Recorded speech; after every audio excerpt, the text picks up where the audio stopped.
Production Beats.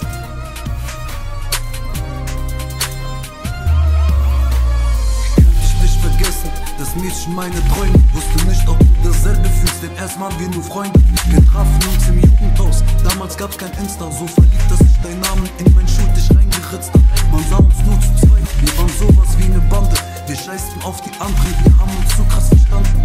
Wir waren beide stur, aus einer Kleinigkeit wird mehr Streit. Doch kaum machten wir FaceTime, konnten wir nicht ernst bleiben. Wir waren glücklich, hatten nix, doch es war scheißegal. Wir checkten.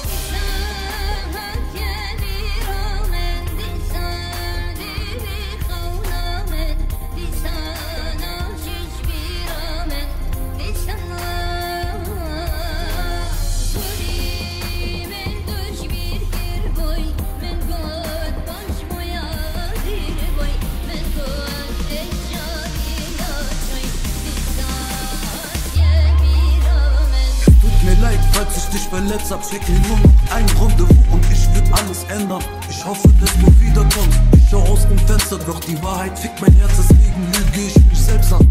Wir wurden älter, ich wollte für unsere Ziele sparen. Ich wollte mich bedanken, du hast für mich so viel getan. Heute weiß ich, dass es mehr als nur Liebe war. Du liebst brave Mädchen, doch ich geriet auf die schiefe Bahn.